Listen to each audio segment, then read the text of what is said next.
Hello students, 12th biology class में आप सभी का स्वागत है। पिछले वीडियो में हमने श्वसन की क्रियाविधि के बारे में पढ़ा, ठीक है। इस वीडियो में हम श्वसन के कुछ अन्य पथों के बारे में जानकारी करेंगे कि श्वसन में ग्लाइकोलाइसिस, क्रेब्स चक्र, ETS से अतिरिक्त कुछ ऐसे भी पथ हैं जो कि एनर्जी प्रोवाइड करवाते हैं, जिनमें फर्स्ट है बेटा पेंटोज फास्फेट पथ, या इसको PPP कहते हैं, पेंटोज फास्फेट पाथवे, या इसको HMP भी कह देते हैं, हेक्सोज मोनोफास्फेट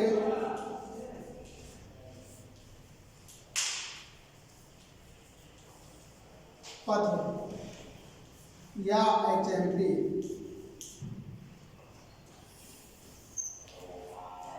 इस पथ की खोज की थी बेटा वारबर्ग व डिकिंस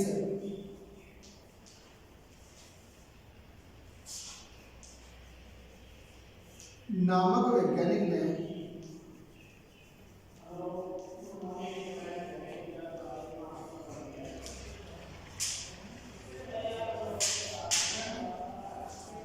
जंतु उत्तर में खोजा। किसमें खोजा? जंतु उत्तर में खोजा तथा इस पथ का विस्तृत अध्ययन किया लेकर नामक वैज्ञानिक ने।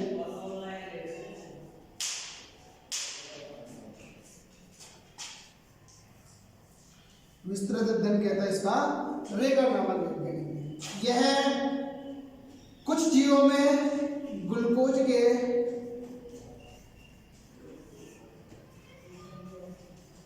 विघटन का सबसे सरल पथ होता है, जो O2 की उपस्थिति में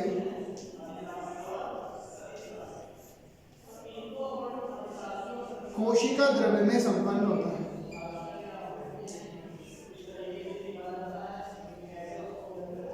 कहाँ संपन्न होता है? कोशिका द्रव्य में, साइटोप्लाज्म में संपन्न होता है। इसमें ग्लूकोज या शर्करा का विघटन एक 5 कार्बन युक्त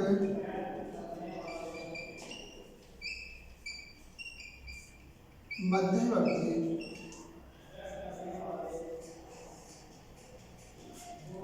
राइबोलोज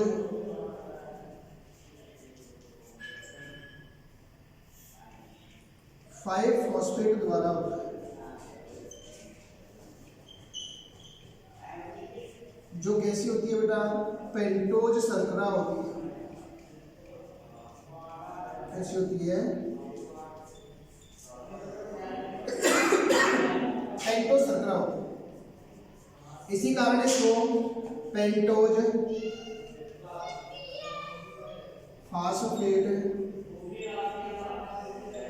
पथ कहते हैं। क्या कहते हैं इसको? पेंटोज फास्फेट पथ कहते हैं। ऐसे पेंटोज फास्फेट पथ के अंतर्गत एक ग्लूकोज के अणु के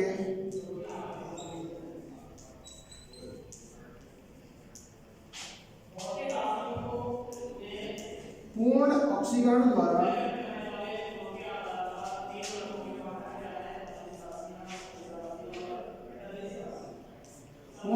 के द्वारा NADH2 के या NADPH2 के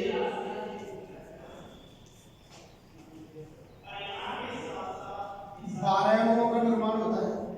कितने अणु बनते हैं? 12 अणु। CO2 के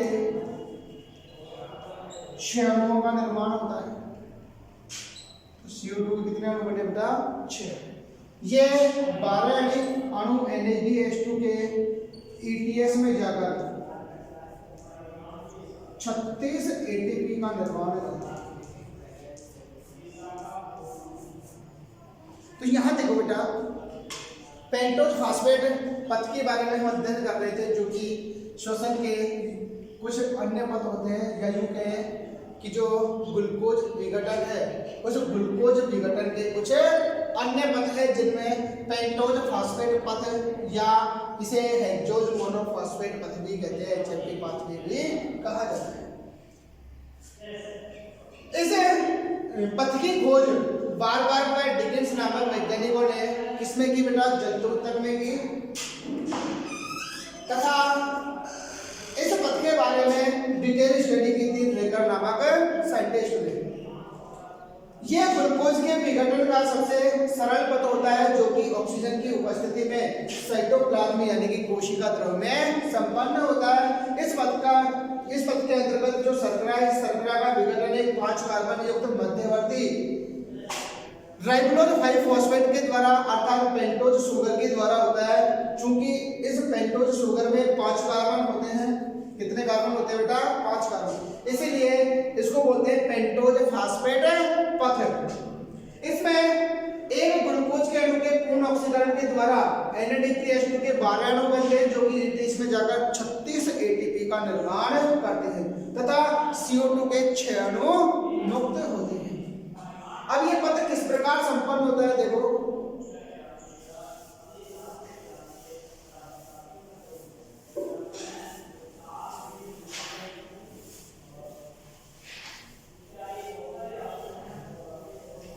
इस पथ के अंतर्गत सबसे पहले ग्लूकोज का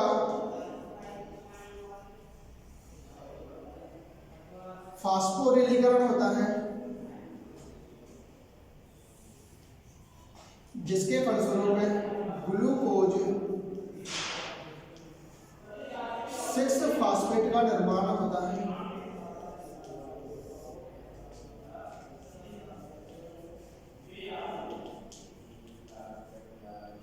किसका निर्माण होता है बेटा, ग्लूकोज 6 फॉस्फेट का। तो यहां पर हम ग्लूकोज के 6 मॉलिक्यूल्स लेंगे, 6 अणु, तो ग्लूकोज 6 फॉस्फेट के भी कितने अणु बनेंगे, 6 अणु, और एटीपी कितने प्रयुक्त हुए बेटा, 6 एटीपी। सेकंड स्टेप में क्या होगा कि जो ग्लूकोज 6 फॉस्फेट है, ग्लूकोज 6 फॉस्फेट, ऐसे ग्लूकोज 6 फॉस्फेट के कितने, वही 6 अणु लिए, तो ग्लूकोज 6 फॉस्फेट के 6 अणुओं का ऑक्सीकरण होगा,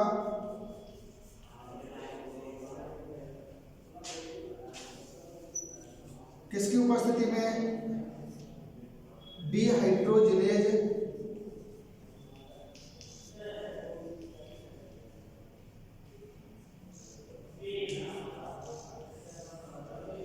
और किसका निर्माण होगा, 6 फास्फो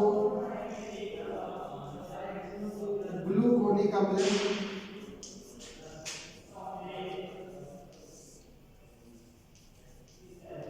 किसका निर्माण होगा बेटा, 6 फास्फो ग्लूकोनिक अम्ल का। कितने अणु बने इसके, 6 अणु, तथा 6 अणु NADPH2 का निर्माण होता है इस फॉर्मेशन के दौरान।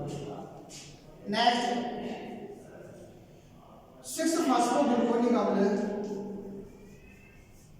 6 फास्फो ग्लूकोनिक अम्ल के कितने अणु दिए बेटा, 6 अणु। इस ग्लूकोनिक अम्ल में 6 कार्बन होते हैं, कितने कार्बन होते हैं, 6। ये भी डिहाइड्रोजिनेज एंजाइम की उपस्थिति में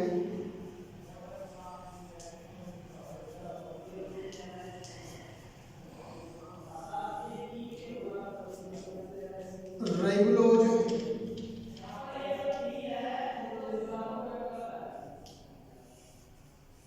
5 फॉस्फेट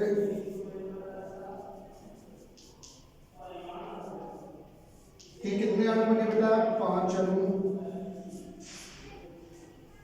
प्लस 6 अणु CO2 के निकले।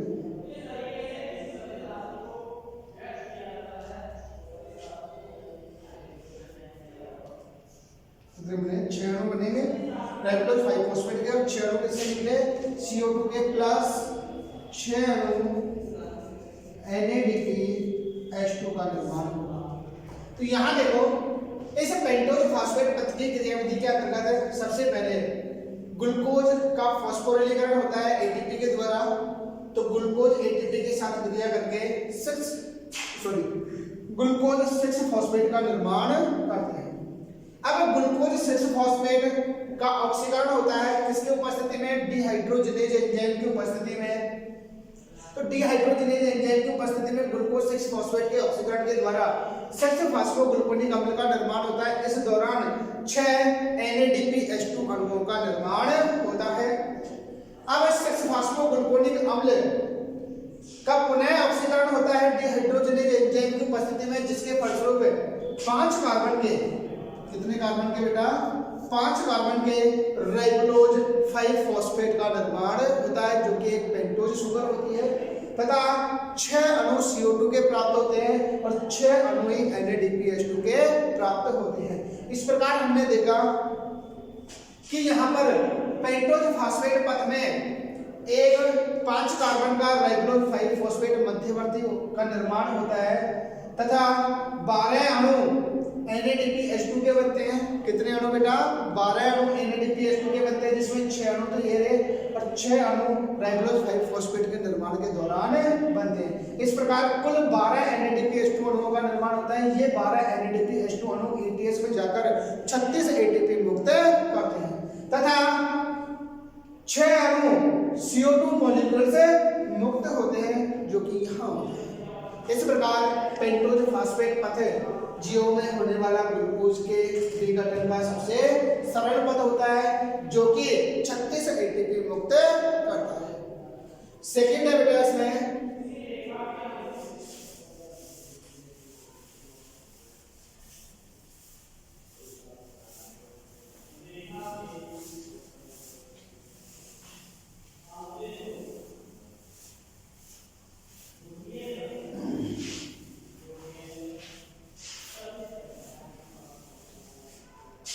सेकेंड पथ है एंटनर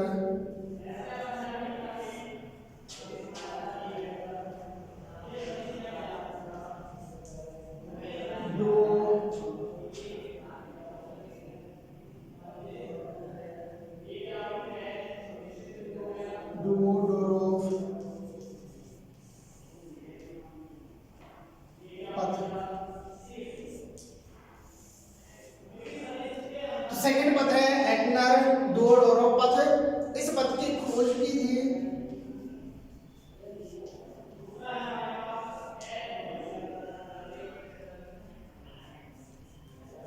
एंटनर डुओडोरो नामक वैज्ञानिक ने। किसमें की बेटा, साल्मोनेला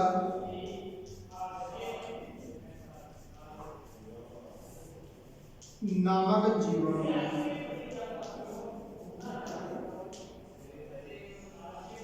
ये ऑक्सीजन की अनुपस्थिति में होता है।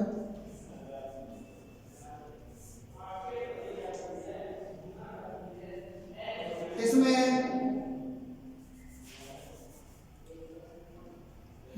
किसका निर्माण होता है बेटा, पाइरुविक अम्ल का।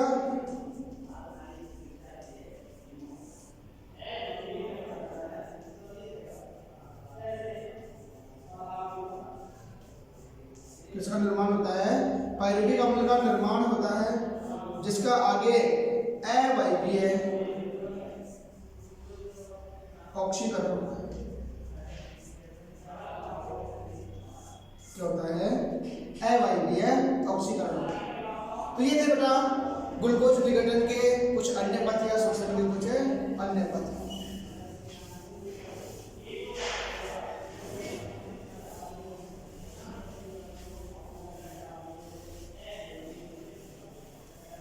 अब इस लेसन के अंतर्गत लास्ट टॉपिक है बेटा श्वसन को प्रभावित करने वाले कारक।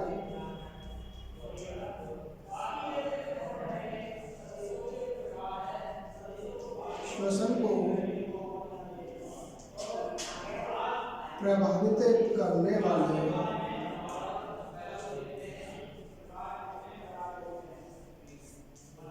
कारक। तो श्वसन को प्रभावित करने वाले कारकों में तो इस टॉपिक के बारे में हम देखेंगे कि श्वसन के अंतर्गत श्वसन को प्रभावित करने वाले कारक कौन कौन से हैं। तो कोविड-19 महामारी के दौरान जो राजस्थान बोर्ड के आदेश के अनुसार श्वसन को प्रभावित करने वाले कारकों को अपने सिलेबस से यानी कि अध्याय 11 से वर्ष 2021 के एग्जाम के लिए इसको हटा दिया गया है, लेकिन फिर भी हम यहाँ पर श्वसन को प्रभावित करने वाले कुछ कारकों के बारे में हम अध्ययन करेंगे।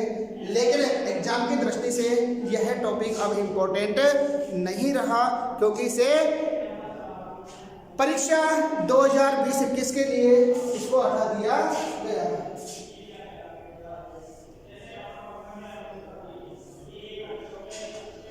तो देखिएगा, श्वसन को प्रभावित करने वाले कारकों को दो भागों में बांट दिया।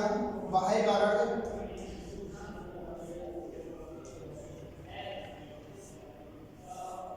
बाह्य कारकों के अंतर्गत हम देखते हैं सबसे पहला है बेटा तापमान। क्या है? तापमान। तो देखिएगा बेटा कि जो श्वसन की क्रिया है, यह श्वसन की क्रिया एंजाइमों की उपस्थिति में होती है।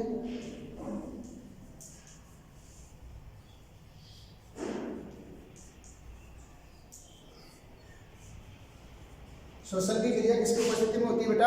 एंजाइमों की उपस्थिति में होती है। और हम देख चुके हैं कि एंजाइम एक निश्चित तापमान परास में ही सर्वाधिक क्रियाशील होते हैं। इससे यदि कम तापमान हो जाए या अधिक तापमान हो जाए तो एंजाइम निष्क्रिय या नष्ट हो जाती है। ठीक है, तो यहाँ पर हम देखते हैं कि श्वसन की क्रिया 5 डिग्री से 30 डिग्री सेंटीग्रेड ताप के मध्य सर्वाधिक बढ़ती है। यदि तापमान में 10 डिग्री सेंटीग्रेड की वृद्धि होती है तो श्वसन की दर 2 गुनी हो जाती है। क्या हो जाती है बेटा? श्वसन दर 2 गुनी हो जाती है। तो इस तापमान का श्वसन की क्रिया पर इंपॉर्टेंट प्रभाव पड़ता है। तो यदि हम देखें बेटा शीत ग्रहों की, तो शीत ग्रहों में जो तापमान है रूम का वो कम होता है। तो तापमान कम होने के कारण जो एंजाइम है वो एंजाइम एक्टिविटी कम होती है, और एंजाइम एक्टिविटी कम होने के कारण श्वसन दर भी कम होती है। इसी कारण जो शीत ग्रह हैं, इन शीत ग्रहों में फल तथा सब्जियां लंबे समय तक सुरक्षित रह पाती हैं। तो ये सब किसके कारण होता है बेटा? तापमान के कारण। नेक्स्ट सेकंड है प्रकाश। तो दूसरा प्रभावित करने वाला कारक है प्रकाश। तो प्रकाश श्वसन को सीधे ही प्रभावित नहीं करता, सीधे ही प्रभावित नहीं करता, लेकिन तापमान बढ़ने से, यदि तापमान में वृद्धि होती है, यदि प्रकाश की मात्रा में वृद्धि होती है तो तापमान इंक्रीजमेंट होता है, और तापमान के बढ़ने से श्वसन की दर प्रभावित होती है। बेटा श्वसन की दर प्रभावित होती है। तो प्रकाश सीधे ही श्वसन दर को प्रभावित नहीं करता। नेक्स्ट प्रभावित करने वाले कारकों में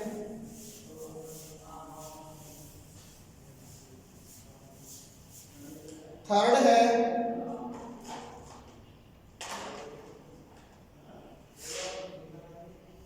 ऑक्सीजन।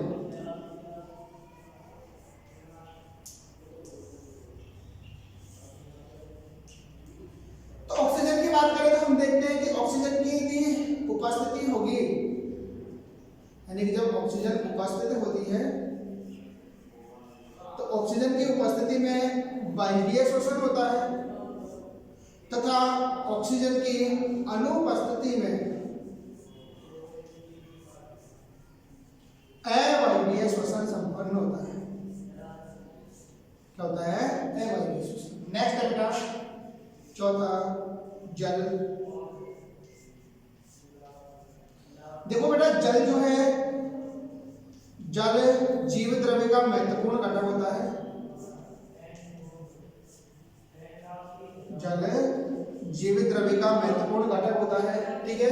तो जीव द्रव्य में जल की मात्रा बढ़ने पर श्वसन की दर बढ़ती है,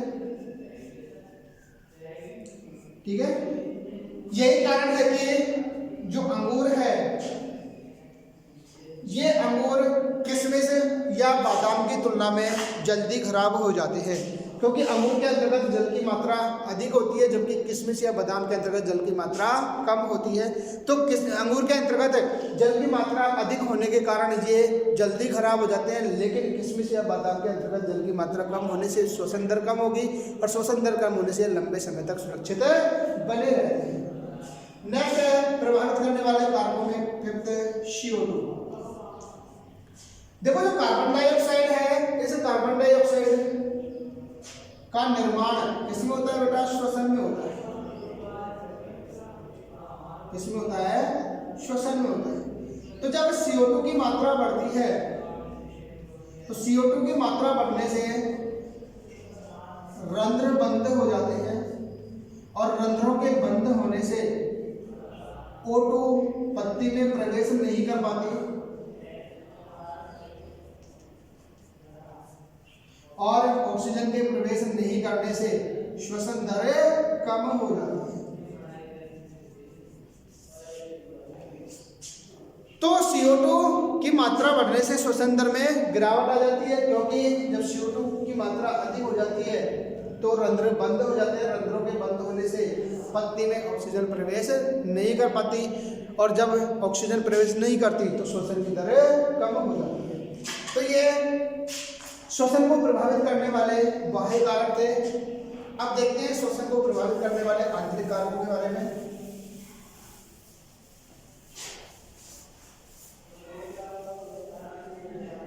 कैपिटल B है बेटा आंतरिक कारक। आंतरिक कारकों में नंबर 1 है जीवित द्रव्य।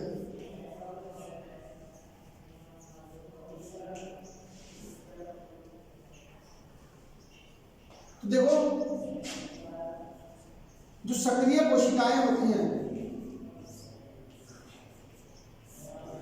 अर्थात जैसे विभज्योति की कोशिकाएं,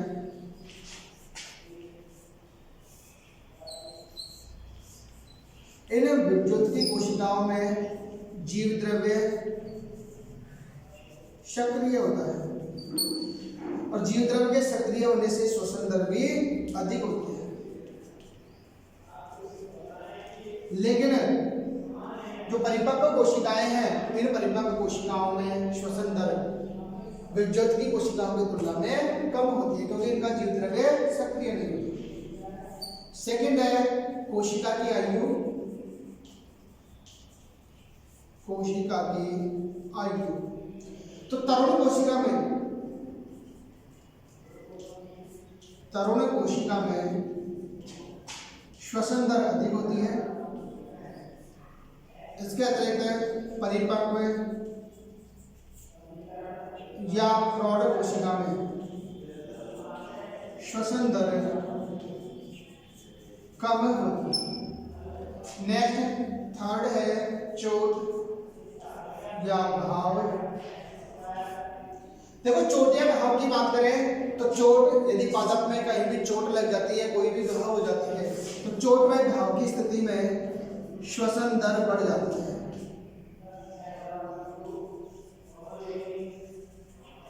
चोट या घाव की स्थिति में श्वसन दर में क्या हो जाती है बेटा? वृद्धि हो जाती है। नेक्स्ट श्वसन क्रियाधार।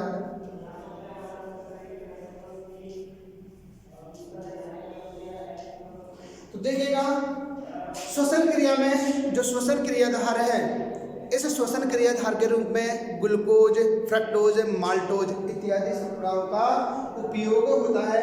तो इसके अतिरिक्त श्वसन क्रिया में स्टार्च, वसा इत्यादि श्वसन क्रियाधार के रूप में प्रयुक्त होते हैं, ठीक है। तो हम देखते हैं कि श्वसन क्रिया में ग्लूकोज,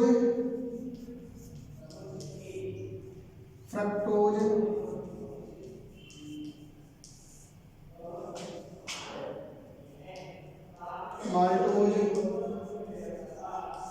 इत्यादि का सीधा ही उपयोग होता है।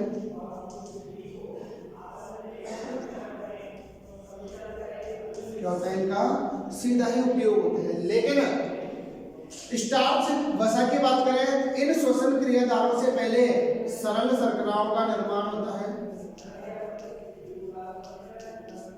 और फिर जो सरल शर्कराएं हैं फिर ये श्वसन में प्रवेश करती हैं।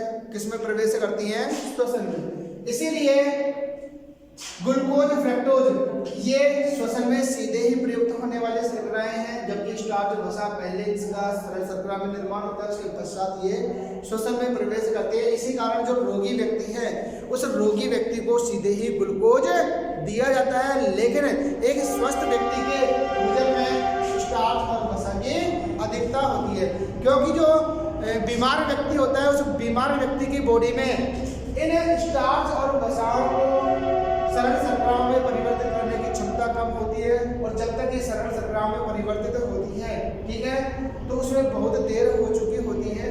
इसीलिए उनको बीमार व्यक्ति को तुरंत एनर्जी